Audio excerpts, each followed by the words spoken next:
C'est parti, je viens de lancer l'enregistrement. Bonjour tout le monde. Alors, nous allons commencer dans Éphésiens chapitre 5.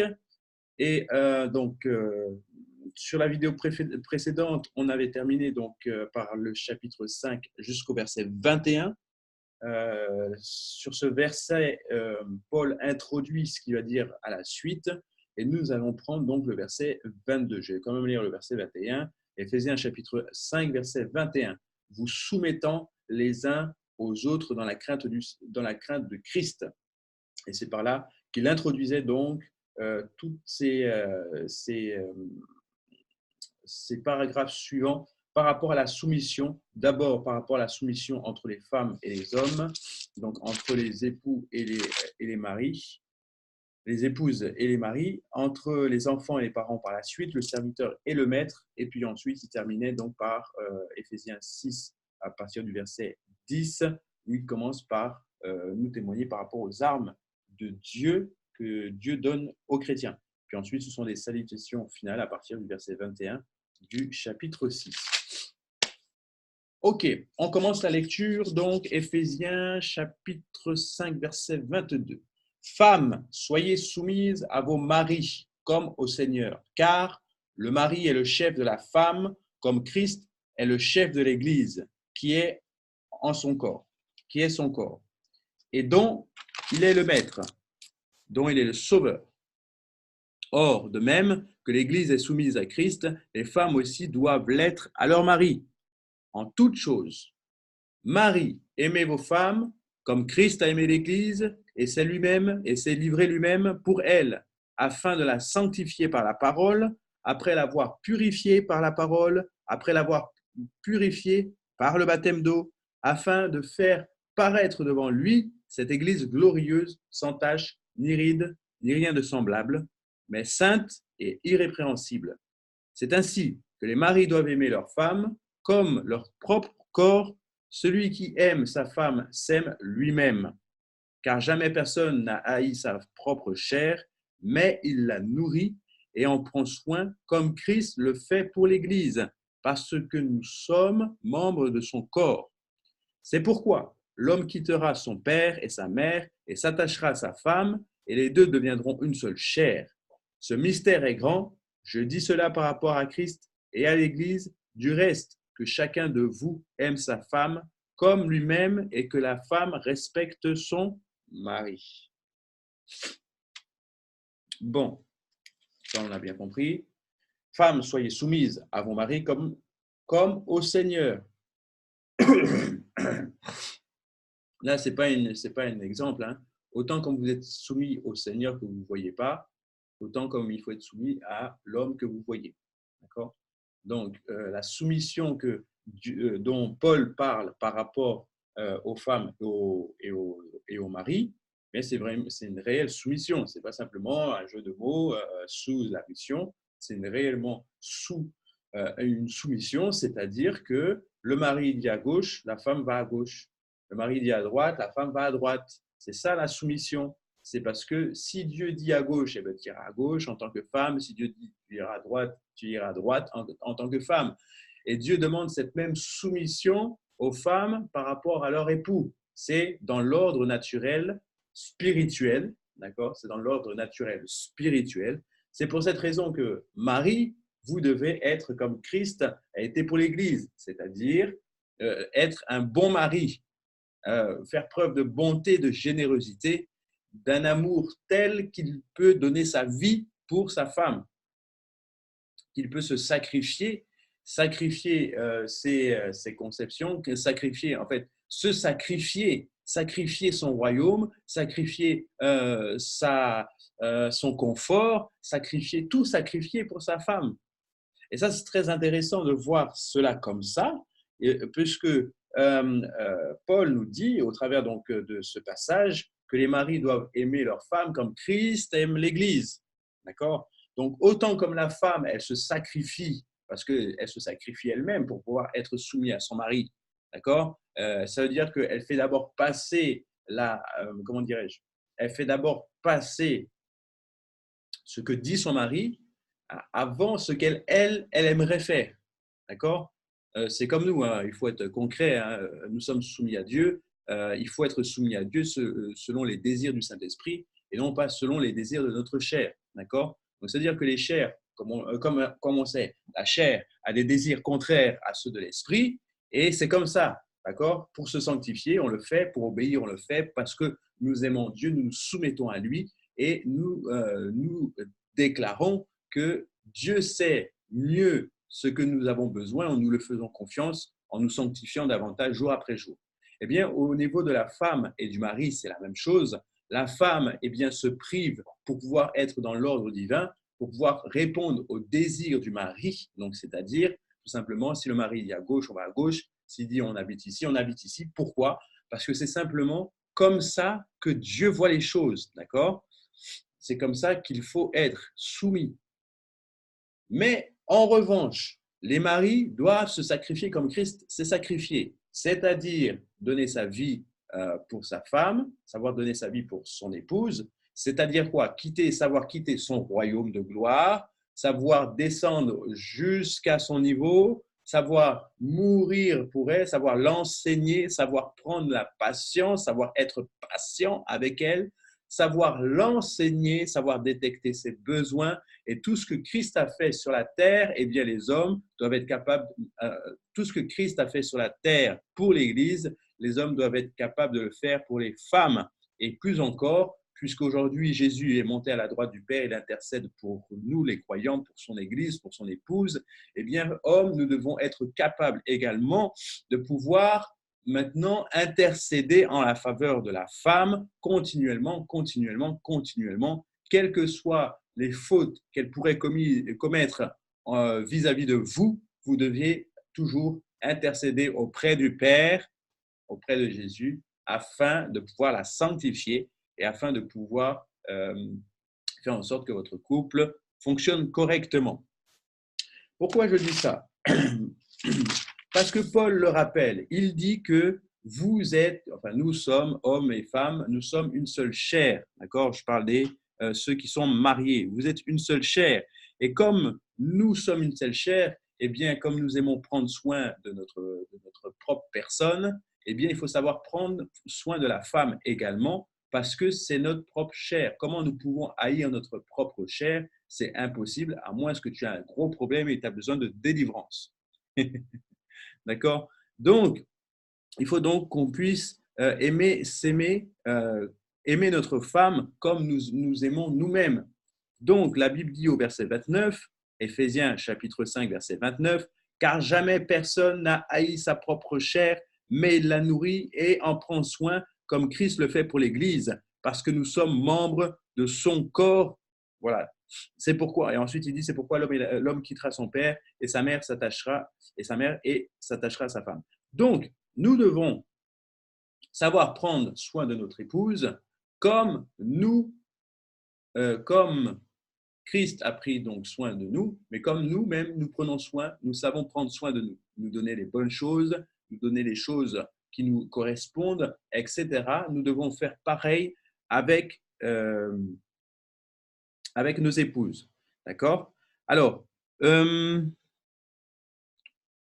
c'est pour ça qu'il est écrit, c'est pourquoi, au verset 31, l'homme quittera son père et sa mère et s'attachera à sa femme et les deux deviendront une seule chair. C'est exactement l'image que Christ a fait. Il a quitté père et mère, donc c'est-à-dire il a quitté sa patrie pour l'Église.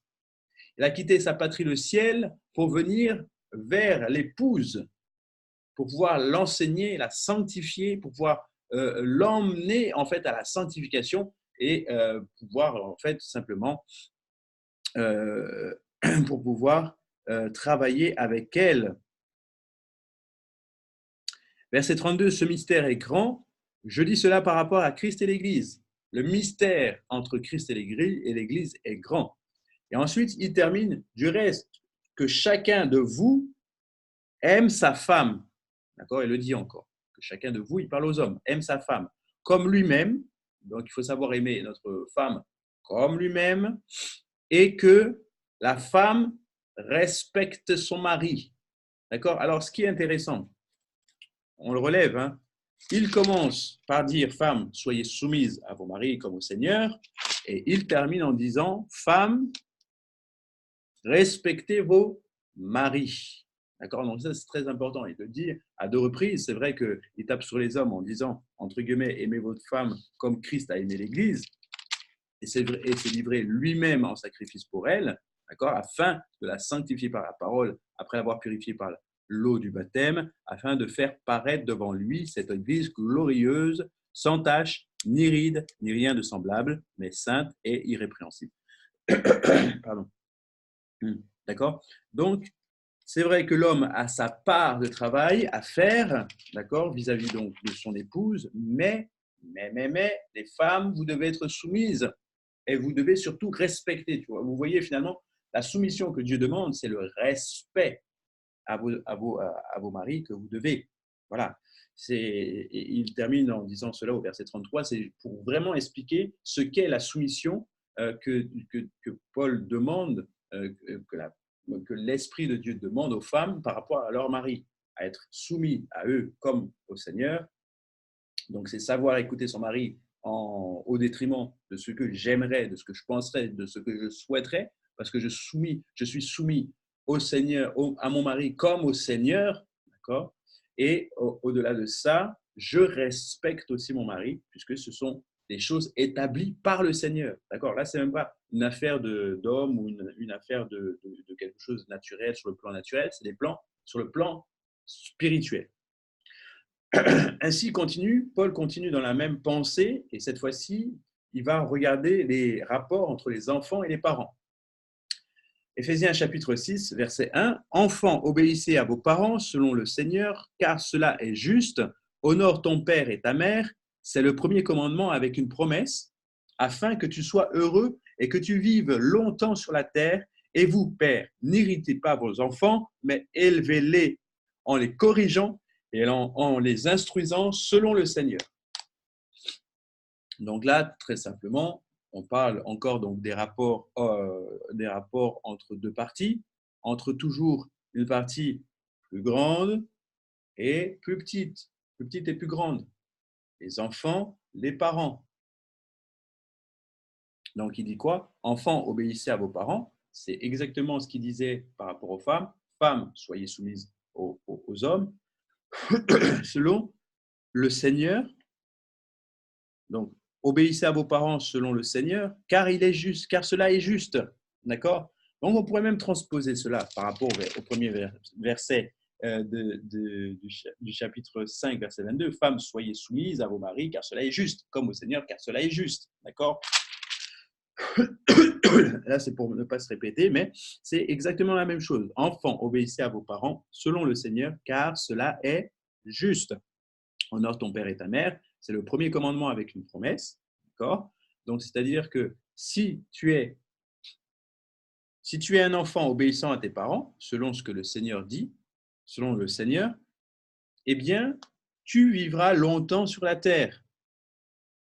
Et ensuite, il s'adresse maintenant au père, donc aux parents, et père, n'irritez pas vos enfants, mais élevez-les en les corrigeant et en les instruisant selon le Seigneur. Alors, attendez, je prends juste une autre version parce que j'ai besoin d'éclaircir quelque chose. Je ne veux pas dire de bêtises. Je prends une autre version rapidement et j'aimerais bien vous expliquer ça. Éphésiens 6, verset 4. 6, 4. Je ne voudrais pas me tromper sur ce que je vais vous dire. Voilà. Et vous, pères, n'irritez pas vos enfants, mais élevez-les en les corrigeant et en les instruisant selon le Seigneur. OK. Alors, attendez. Dans le premier verset de Éphésiens 6, il est marqué « Enfants, obéissez à vos parents, d'accord, selon le Seigneur, car cela est juste. Honore ton père et ta mère, c'est le premier commandement avec une promesse, afin que tu sois heureux et que tu vives longtemps sur la terre. » Ça, c'est par rapport aux parents, d'accord? Seulement, qu'est-ce qu'il est marqué? « Et vous, pères ?» Là, il ne s'adresse même pas aux parents, il s'adresse aux pères. Et ça, c'est bien spécifié. Ce n'est pas les parents tout à l'heure, il parlait des parents, il parlait encore du père et de la mère. Maintenant, il s'adresse au père. Et vous, pères, n'irritez pas vos enfants, mais élevez-les en les corrigeant et en les instruisant selon qui? Selon le Seigneur. Là, qu'est-ce que ça nous montre? Ça nous montre que c'est le père qui fait quoi? Qui élève ses enfants dans l'instruction du Seigneur, dans la parole du Seigneur. Et c'est pas, et c'est pour ça que je cherchais vraiment une autre version, pour être sûr que c'est bien le mot père et pas le mot parent qui est utilisé, parce que c'est important donc de pouvoir voir que ce sont effectivement le père qui se charge de l'éducation spirituelle de l'enfant et non la mère. Et ça, c'est très important. Ça veut dire que si c'est le père que Dieu demande, à qui Dieu demande l'instruction et l'éducation spirituelle, c'est pas la mère de le faire. Ça veut dire qu'il y a une portée aussi spirituelle que le père doit donner à l'enfant. Donc, ça veut dire que si c'est le père qui donne l'éducation spirituelle au fils, eh bien, ça veut dire que le père est quelqu'un de mature dans la foi spirituellement. Ça veut dire que c'est quelqu'un qui a du répondant, qui peut aussi, en fait, répondre aux enfants de manière spirituelle. Parce que trop dans les couples chrétiens, on voit que c'est toujours en fait la femme qui s'occupe de l'éducation du foyer, etc. Il faut que cela soit remis en ordre. Messieurs, papa, tu es la personne qui doit reprendre ton enfant, tu dois l'éduquer dans la parole de Dieu, c'est toi qui dois l'instruire dans les préceptes du Seigneur. Alors, je vais quand même prendre une autre version. Je regarde rapidement sur la Bible, dans la Bible et sur Internet, pour avoir une autre version, enfin en tout cas d'autres versions. Je regarde ça tout de suite. Éphésiens, on est dans Éphésiens chapitre 6. On va faire ça comme ça. Éphésiens chapitre 6, verset 6, verset 4. C'est toujours Père. Alors, je vais le chercher dans.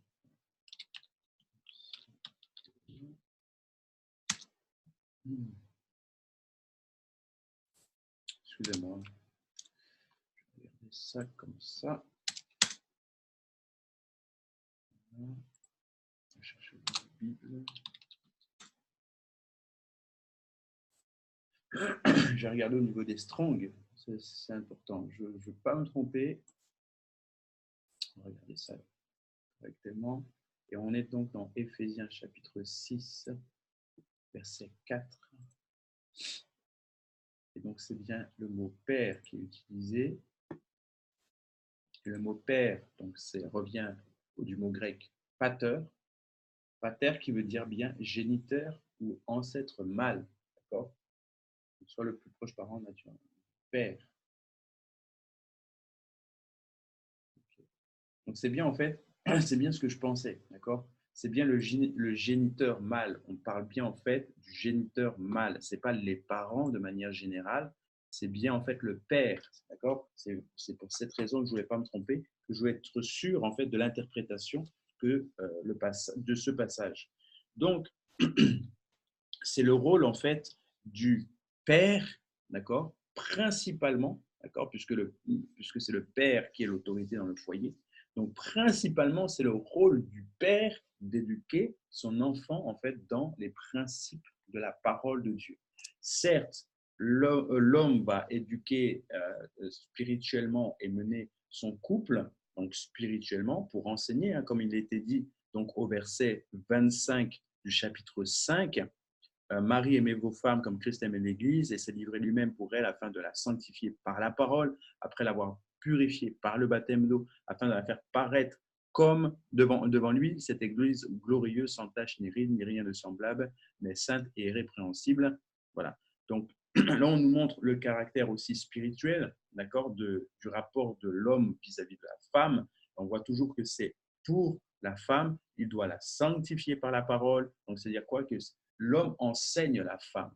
D'accord? Ce n'est pas l'inverse. Là, c'est vraiment l'homme, on voit dans le chapitre 25, on voit que c'est l'homme qui enseigne par la parole, qui sanctifie par la parole.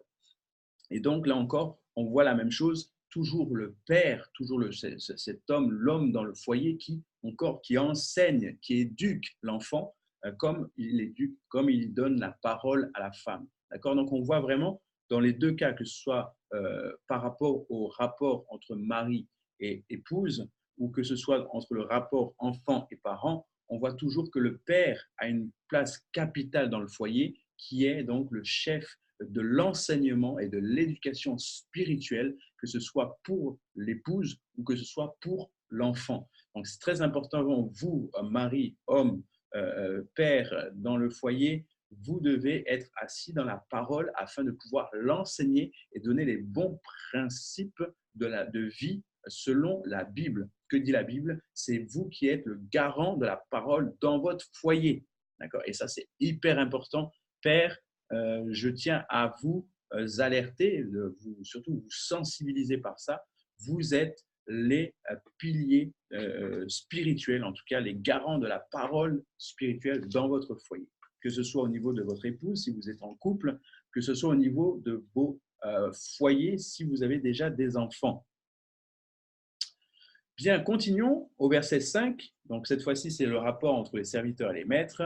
Serviteurs, obéissez à vos maîtres selon la chair, avec crainte et tremblement, dans la simplicité de vos cœurs, comme à Christ, non seulement sous leurs yeux, comme pour plaire aux hommes, mais comme des serviteurs de Christ qui font de bon cœur la volonté de Dieu. Servez-les avec empressement, comme servant le Seigneur et non des hommes, sachant que chacun soit esclave, soit libre, recevra du Seigneur ce qu'il aura fait de bien. Et vous, maîtres, agissez de même à leur égard et abstenez-vous de menaces, sachant que leur maître et le vôtre est dans les cieux et que devant lui, il n'y a point d'acception de personne. D'accord? En fait, devant Dieu, il n'y a pas de préférence. Dieu jugera chaque personne selon ce qu'il aura fait.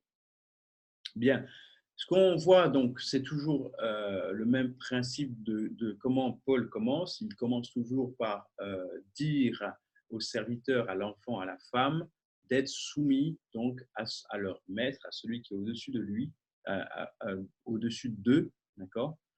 Il commence toujours par là, donc pour simplement en rappel, serviteurs, obéissez à vos maîtres selon la chair.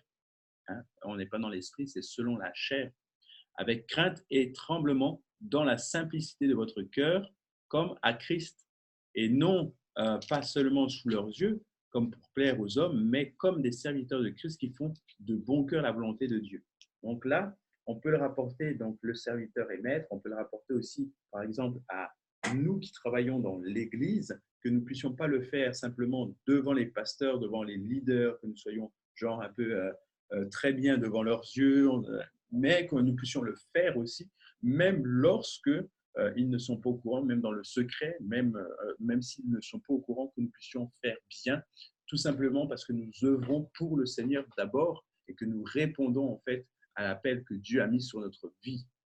Donc que ce soit qu'ils le sachent ou pas, que nous puissions en fait toujours travailler et être soumis à eux, que nous puissions travailler toujours avec la crainte et le tremblement selon la chair. Hein. On parle bien de là, obéissez à vos maîtres selon la chair, dans la crainte et avec crainte et tremblement dans la simplicité de votre cœur, donc c'est-à-dire sans rechigner, sans critiquer, sans médire, sans murmurer, simplement être vraiment en paix avec ça, le faire comme à Christ et non seulement sous les yeux donc, des hommes pour plaire, non seulement de manière visible, mais aussi de manière invisible, parce que nous savons que ce que nous faisons, c'est d'abord pour Christ, d'abord pour l'avancement du royaume, d'abord pour l'élargissement du royaume sur la terre, et on le fait parce qu'on sait pourquoi on le fait. Il faut donner du sens à ce qu'on fait. On ne le fait pas pour les hommes, mais on le fait pour Christ. Et c'est pour cette raison que nous servons dans l'Église. On ne le fait pas pour être vu des hommes ou pour chercher l'élévation des hommes, mais on le fait pour Dieu parce que nous voulons donner du sens à ce que nous faisons. On le fait parce qu'il faut le faire. Servez-les, verset 7, servez-les avec empressement comme servant le Seigneur et non des hommes. Et donc ça, c'est important ce verset-là, c'est servez-les avec zèle, d'accord? Avec zèle, soyez prompt à servir les hommes. Là, on est bien en train de parler des hommes. Hein. Servez promptement, donc soyez prêts toujours à servir vos leaders promptement avec voilà, simplicité de cœur, avec empressement, avec zèle. Soyez toujours les premiers à dire je le ferai ou mais tenez votre parole. Hein, mais vraiment toujours en fait là, répondez toujours à l'appel. Si vous pouvez, soyez toujours présent, toujours là, parce que le Seigneur, si le Seigneur vous a mis à leur côté, c'est pour que vous puissiez répondre aussi à leurs besoins. Donc, servez-les avec empressement, comme servant le Seigneur et non des hommes. Donc, toujours, hein, toujours cette relation. Euh, on le fait pour le Seigneur. On le fait parce qu'on sait qu'on le fait pour toujours dans le principe du royaume. On le fait pour le royaume. Au travers du service qu'on va rendre à l'homme, eh bien, on le fait pour le royaume. On le fait pour l'agrandissement du royaume. On le fait pour le Seigneur. Verset 8, sachant que chacun, soit esclave, soit libre, recevra du Seigneur selon ce qu'il aura fait de bien. Et là, il parle aux esclaves qui ne sont pas libres, d'accord. Donc, les vrais esclaves qui sont, bon, à l'époque, et il parle également aux hommes libres, donc ceux qui sont libres, mais qui servent quand même leur maître, qui ont quand même un maître et qui ont quand même voulu être, en fait, serviteurs, d'accord. Comme aujourd'hui, on va servir les pasteurs, on est des hommes libres, on n'est pas esclaves d'eux, mais on les sert, en fait. Donc, que ce soit des hommes esclaves ou libres, chacun recevra ce qu'il aura fait de bien. Donc, c'est-à-dire qu'on recevra quelque chose du Seigneur. Si on ne recevra pas des hommes. Là, en servant les hommes, Dieu nous dit que nous recevrons du Seigneur selon ce qu'il aura fait de bien. Selon ce que nous aurions fait de bien, on recevra du Seigneur directement. Donc, le rémunérateur de ce que nous allons faire, le pourvoyeur du bien que nous allons faire aux hommes, eh bien, ce ne sont pas les hommes. Donc, en gros, Paul dit, n'attendez rien des hommes. Faites-le comme pour le Seigneur et attendez-vous de recevoir votre récompense du ciel. Si vous attendez de recevoir la récompense des hommes, eh bien, vous aurez une récompense terrestre, vous aurez une récompense à la hauteur de ce que l'homme peut vous donner. Mais si votre récompense vient du ciel et vient de Dieu, vous aurez une récompense à la hauteur de ce que Dieu peut vous donner. Donc maintenant, c'est à vous de réfléchir. Quelle récompense vous attendez? Est-ce que vous attendez la récompense de ce que l'homme peut faire ou est-ce que vous attendez la récompense de ce que Dieu peut vous donner? Et comme Dieu donne en fonction de ce que vous aurez fait de bien, eh bien faites-le, faites toujours du bien aux hommes comme pour le Seigneur, donc sachant avec une pensée plus loin parce que c'est pour le Seigneur que vous le faites et à ce moment-là, vous recevrez votre récompense du Seigneur selon la grandeur et la richesse de notre Père qui est dans les cieux. Et enfin, il adresse donc ce dernier verset, verset 9, au maître. Donc, et vous, maîtres, agissez de même à leur égard et abstenez-vous de menaces, sachant que leur maître et le vôtre est dans les cieux et que devant lui, il n'y a point d'acception de personne. Donc, il rappelle simplement aux maîtres de ne pas les menacer, de ne pas être méchant avec eux, de ne pas être abus de leur pouvoir, de leur personne, car finalement, le vrai maître de ses esclaves, de ses serviteurs est dans les cieux, d'accord? Et que c'est d'abord Dieu qui juge les hommes et c'est d'abord Dieu en fait qui contrôle, qui a le contrôle sur les maîtres et sur les serviteurs. Donc, il rappelle également aux maîtres que nous, maîtres, nous sommes, enfin, il rappelle aux leaders, aux maîtres, que les maîtres sont également serviteurs du Seigneur, d'accord? Donc, il y a toujours ce rapport que Paul fait par rapport à chaque niveau d'autorité. Les femmes sont soumises à l'homme comme au Seigneur. Le Seigneur est toujours au-dessus. Les enfants sont soumis aux parents comme au Seigneur. Le Seigneur est toujours au-dessus. Et les maîtres sont serviteurs de leur maître comme pour le Seigneur. Et le Seigneur est toujours au-dessus. Donc, il y a vraiment toujours ce rapport de force et de priorité dans l'autorité et dans le royaume des cieux. Il y a un ordre d'autorité et c'est très important de le souligner. Il y a Dieu, ensuite l'homme et ensuite la femme. Et il y a Dieu, ensuite les parents et les enfants. Et ensuite, il y a Dieu, et ensuite le maître et les serviteurs. Mais tous sont toujours soumis à un seul maître qui est le Seigneur Jésus. Et je pourrais même transposer et puis revenir encore au mari, par exemple, et aux femmes, autant comme le serviteur et le maître, la femme est le serviteur du mari, d'accord? Très important. Et que la femme peut et servira son mari comme pour le Seigneur, non pas devant son mari, mais non pas pour faire les choses devant son mari et puis derrière, ben, elle fait ce qu'elle veut, d'accord? Non, mais elle va le faire en fait comme pour le Seigneur, parce que elle est soumise à son mari, elle veut lui faire du bien et elle veut le faire avec un bon cœur, un cœur rempli de volonté pour Dieu. Elle veut le faire bien tout simplement et Dieu lui donnera sa récompense. Certes, son mari lui donnera une récompense et elle recevra la récompense de son mari, mais plus encore, elle recevra la récompense de Dieu parce qu'elle aura fait de son mari un serviteur. Elle aura fait de son mari un maître, d'accord? Donc, si femme, vous souhaitez avoir une récompense plus grande que celle que votre mari vous donne, eh bien, soumettez-vous à votre mari comme votre maître et vous, serviteur, afin de recevoir une bénédiction bien plus grande de ce que l'homme peut vous donner et que ce soit une bénédiction céleste, céleste sur la terre, que la récompense soit celle que le Seigneur vous donnera si vous êtes dans ce rapport serviteur et maître. D'accord? Et pareil, je dis pareil pour les enfants. Si les enfants veulent recevoir une récompense plus grande que celle que les parents vont leur donner, alors que ces enfants aient ce même rapport entre serviteur et maître, qu'ils soient serviteurs de leurs parents, et à ce moment-là, ils obtiendront une bénédiction bien plus grande que celle que les parents peuvent leur donner. Ils recevront la récompense, ils recevront donc voilà, la récompense du Seigneur, une bénédiction qui est bien plus grande que ce que les parents peuvent leur apporter. Vous voyez, c'est toujours ce rapport et c'est vraiment important de le souligner pour que nous puissions vraiment en fait trouver des astuces entre guillemets pour être bénis davantage et pour pouvoir recevoir davantage en fait de bénédictions de la part du Seigneur, d'accord? Et donc on recevra à ce moment-là la récompense, eh bien tout simplement de notre travail sur la terre et la récompense également donc du Seigneur qui nous récompensera en fonction de notre empressement à servir le Seigneur et non les hommes. D'accord? Donc, ce rapport serviteur-maître, vous pouvez le transposer donc, sur les rapports mari, épouse, femme et époux, femme et mari, et sur les rapports aussi enfants et parents. Donc, pareil, hein, que les enfants soient empressés, qu'ils puissent le faire avec zèle, servir les parents avec zèle, comme les épouses puissent servir aussi avec zèle leur époux et le faire voilà, avec empressement. D'accord? Afin de recevoir la bénédiction que Dieu donne aux serviteurs. Voilà. Donc, il y a plusieurs niveaux de bénédiction à recevoir, que ceux qui ont des oreilles pour entendre puissent comprendre ce que je suis en train de dire.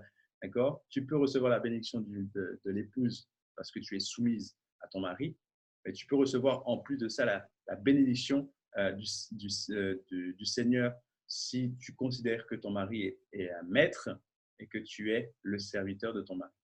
Donc, tu peux avoir encore une autre bénédiction. Idem pour les enfants. Nous continuons et nous poursuivons donc cette lecture au chapitre, toujours chapitre 6, verset 10. Et là, on change de registre puisque c'est là où Paul nous parlera donc des armes de Dieu pour les croyants. Verset 10. Au reste, frères, fortifiez-vous dans le Seigneur et non par sa force et par sa force toute puissance. Revêtez-vous de toutes les armes de Dieu afin de pouvoir tenir ferme contre les ruses du diable. Car nous n'avons pas lutté contre la chair ou le sang, mais contre les dominations, contre les autorités, contre les princes de ce monde de ténèbres, contre les esprits méchants dans les lieux célestes. C'est pourquoi prenez toutes les armes de Dieu afin de pouvoir résister dans le mauvais jour et tenir ferme après avoir tout surmonté.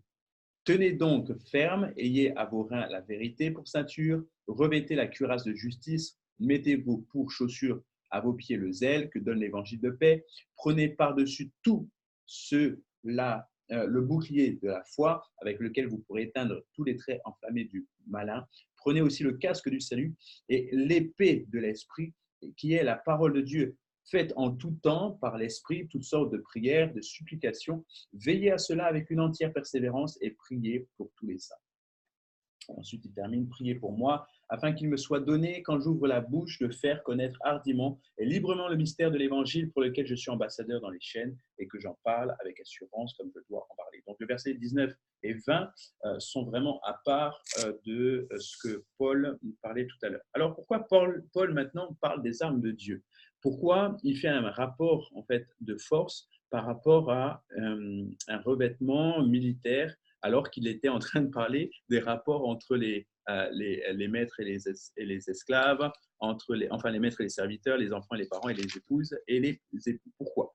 Tout simplement parce que Paul est en train de rappeler tout simplement les bons rapports. Il continue sur les bons rapports et par rapport à cette, à cette image en fait de l'armure romaine, il montre aux chrétiens, attention, qu'est-ce qu'il dit? Il dit, au reste, fortifiez-vous dans le Seigneur par la force toute puissante, revêtez-vous de toutes les armes de Dieu afin de pouvoir tenir quoi? Contre qui? Contre quoi? Afin de tenir ferme contre les ruses du diable. Et il continue, nous n'avons pas lutté contre la chair et le sang, mais contre les dominations, contre les autorités, contre les princes de ce monde de ténèbres, contre les esprits méchants, dans les lieux célestes. Pourquoi? Juste après avoir parlé des enfants et des parents, après avoir parlé du rapport entre les maris et les femmes, après avoir parlé du rapport entre les serviteurs et les maîtres, pourquoi Paul est en train de nous dire cela? Tout simplement parce qu'il est en train de rappeler aux maris et aux femmes que toutes les ruses du diable sont spirituelles, que vous n'avez pas besoin de vous taper les uns les autres, de vous faire la guerre entre vous, car tout est spirituel. C'est-à-dire que les crises dans le couple, les crises dans la famille, les crises entre les parents et les enfants, les crises entre les serviteurs et les maîtres sont spirituelles d'abord. Et c'est pour cette raison qu'il est en train de dire au reste frères, sœurs, au reste serviteurs, maîtres, au reste enfants, parents, au reste époux, épouses, sachez, fortifiez-vous dans le Seigneur par la force toute puissante, revêtez-vous des armes de Dieu afin de pouvoir tenir ferme contre les ruses du diable. Les ruses du diable, c'est quoi? Elles sont là pour détruire, pour diviser, pour mettre inimitié entre la femme et l'homme, pour mettre la division entre les parents et la rébellion dans le cœur des enfants contre les parents, pour mettre en fait la guerre entre les serviteurs et les maîtres. Ça, ce sont les ruses du diable. Ce sont les ruses du diable pour séparer en fait l'homme et la femme. Ce sont les ruses du diable. Le diable ne vient pas pour que vous soyez encore plus amoureux. Le diable ne vient pas pour que vous soyez encore plus dans les liens du mariage. Le diable ne vient pas pour que vous soyez obéissant avec vos parents. Le diable ne vient pas pour que vous puissiez servir avec empressement vos maîtres. Non, le diable vient détruire, il vient diviser. Alors, Paul donne en fait des conseils maintenant afin que les bonnes relations soient en place et que les hommes, que ce soit dans le couple, que ce soit dans le rapport serviteur-maître, ouvrier et patron, que ce soit dans les rapports enfants et parents, Paul est en train de dire attention, toutes les attaques qui vont venir par la suite pour vous diviser, pour mettre la discorde dans vos foyers, etc., viennent du diable. Et il dit, vous n'avez pas lutté contre la chair et le sang. Tu n'as pas lutté contre ta femme, tu n'as pas lutté contre ton mari, tu n'as pas lutté contre tes parents, contre tes enfants, tu n'as pas lutté contre ton maître, parce que ce que tu éprouves à l'intérieur de ta chair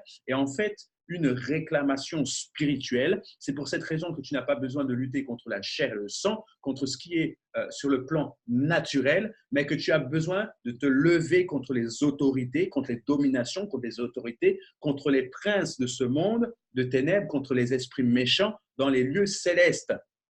Tu as besoin en fait de voir sur le plan spirituel quels sont les ennemis de ton couple, quels sont les ennemis de ton foyer, quels sont les ennemis de ton entreprise, de tes rapports avec les uns et les autres, quels sont les ennemis de ton église par exemple, quels sont les ennemis qui sont en train d'œuvrer contre tes relations sur tous les plans, d'accord ? Sur tous les plans naturels. Tu dois être un homme, une femme spirituelle pour voir au-delà de ce qui se passe.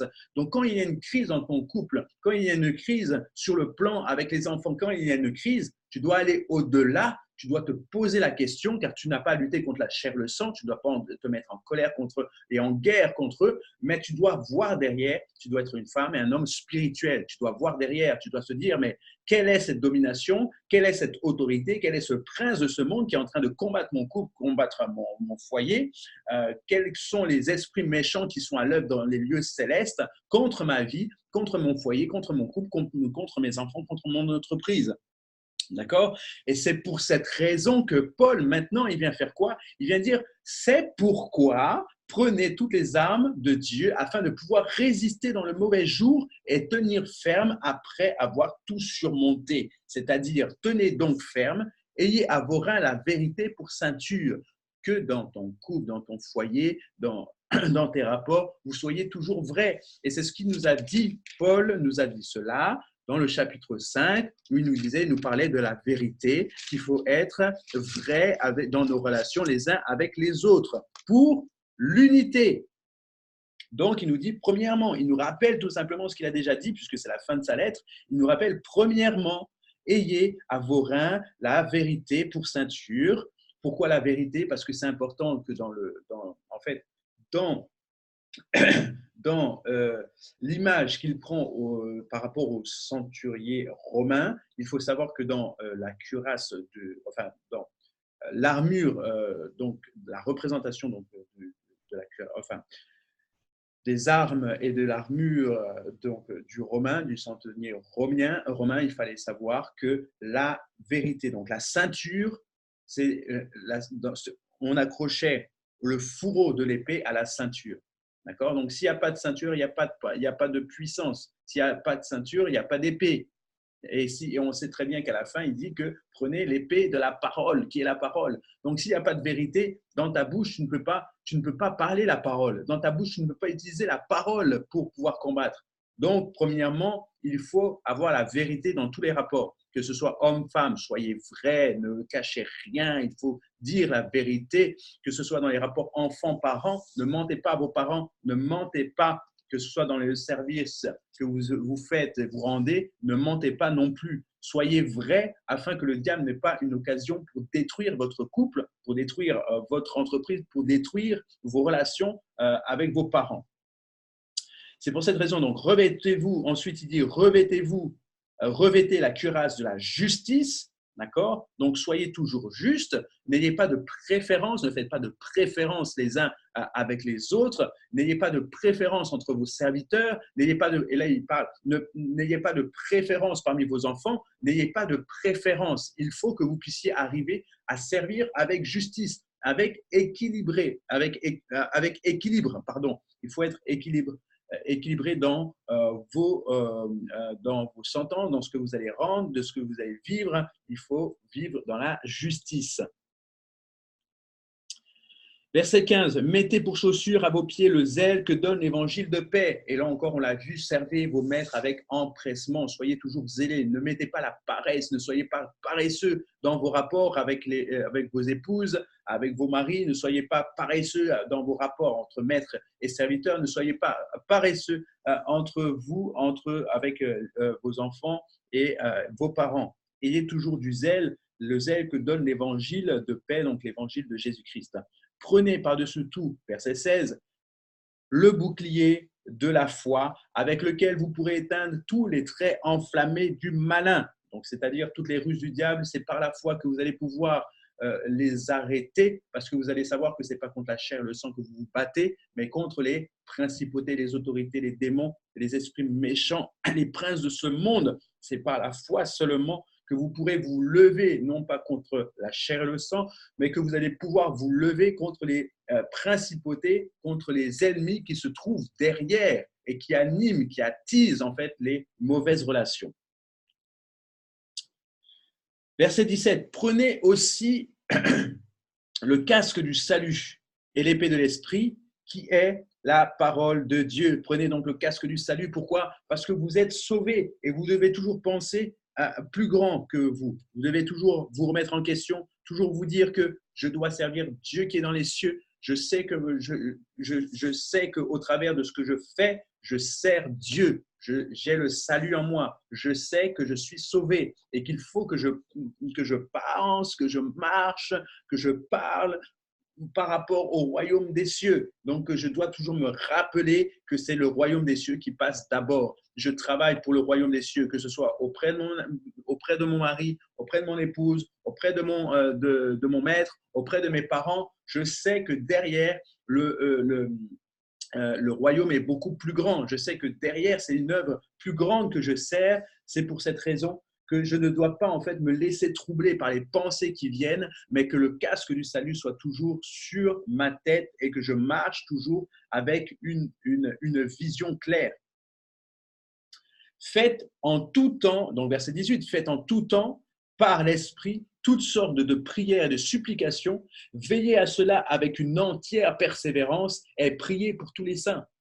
Donc là, il est en train de mettre un terme. Alors, pardon, je reviens au verset 17 qui dit donc prenez aussi l'épée de l'esprit qui est la parole de Dieu.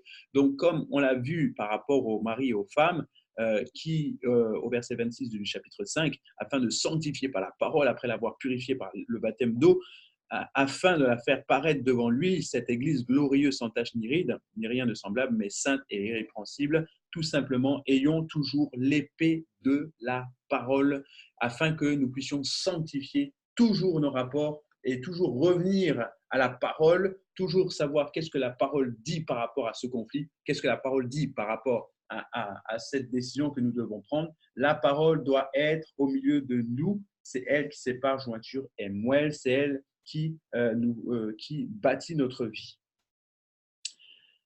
Verset 18, faites en tout temps par l'Esprit toutes sortes de prières, de supplications. Nous savons que lorsque nous parlons en langue, nous nous édifions nous-mêmes et que lorsque nous sommes dans la prière, nous pouvons voir ce qui est spirituel. Et c'est important et c'est pour cette raison que Paul le déclare, veillez à cela avec une entière persévérance et priez pour tous les saints. Il faut être persévérant dans la prière. Lorsque vous êtes dans un conflit, vous ne pouvez pas prier simplement une fois, vous ne pouvez pas juste prier quelques minutes, vous ne pouvez pas prier simplement juste le sujet et on fait une petite prière, oh Seigneur aide-moi et puis c'est fini. Non, c'est l'intercession. Vous devez veiller à cela jusqu'à résolution du problème.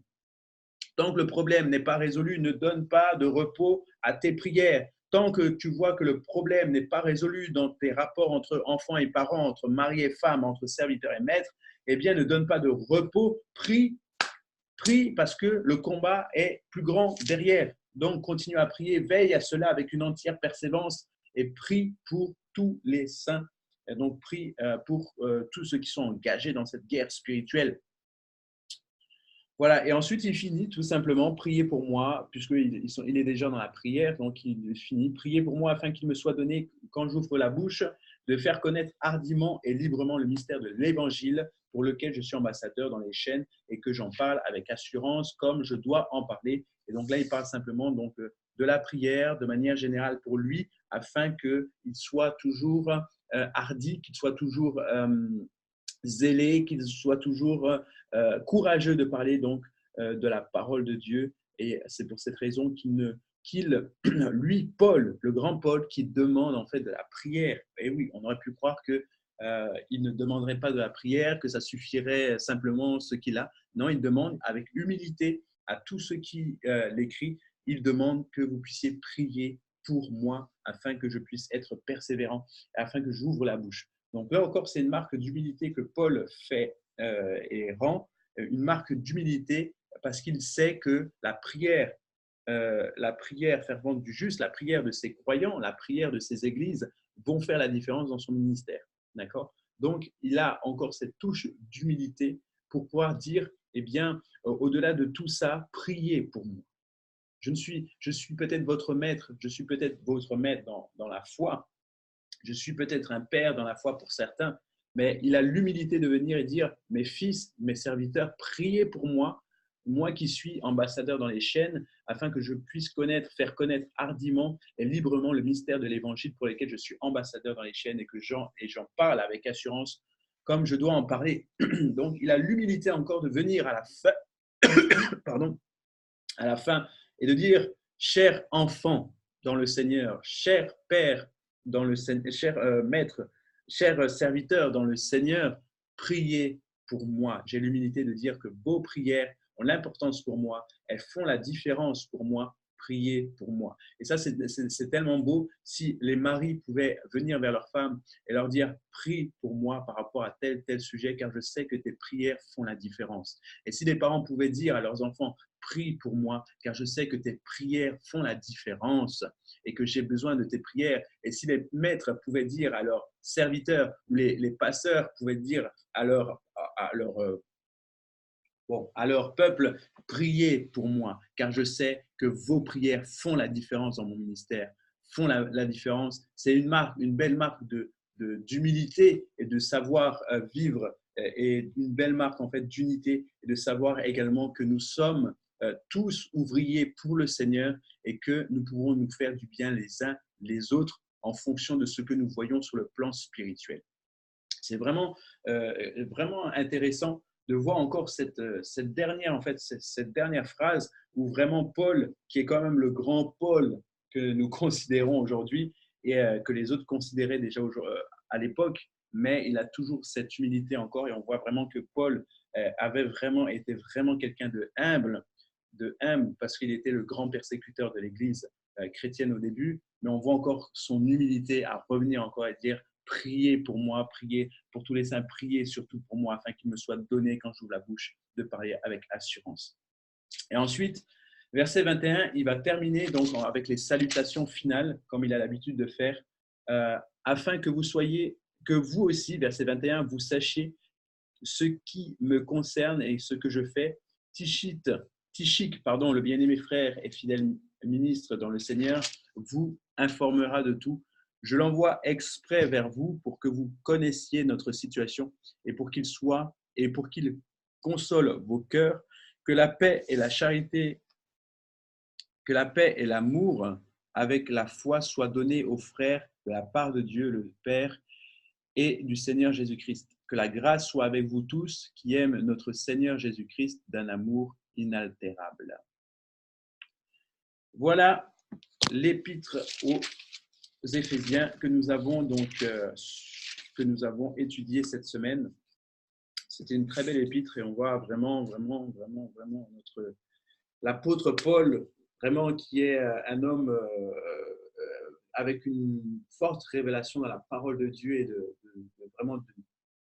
l'histoire de l'évangile et ce qu'est l'évangile et qui a réellement compris en fait, qui a su en fait comprendre parfaitement qui est Christ et pouvoir le révéler au fur et à mesure donc dans ses épîtres et toujours avec l'humilité de se considérer le moindre de tous les croyants, le moindre de tous les apôtres, sachant ce qu'il avait fait, mais il donne toujours vraiment la révélation dans l'amour et dans l'humilité.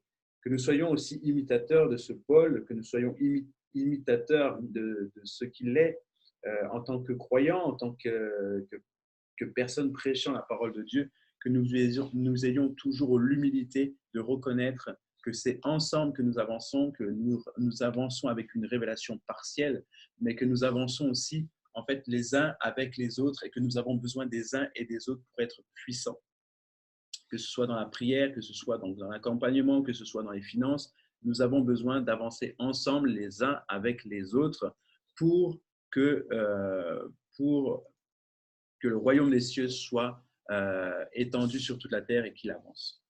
Voilà pour ma part, j'ai fini donc cette étude sur Éphésiens. Je pense que vraiment le Seigneur nous a vraiment bien conduit dans cette épître pour pouvoir vraiment lire ce qu'on devait lire dans Éphésiens. C'était une très belle méditation donc, qu'on a eue cette semaine. Je pense qu'on recommencera donc la méditation peut-être un peu plus tard. On va laisser passer donc la dernière semaine la semaine prochaine tranquillement et on reprendra donc dès le premier lundi en fait du mois de novembre et on retournera donc dans Corinthiens. On prendra donc à ce moment-là la deuxième lettre aux Corinthiens. Voilà pour le programme. Je vous remercie. Ce qu'on va faire, on va prier ensemble et puis on va terminer. Je vous invite donc à démuter vos micros.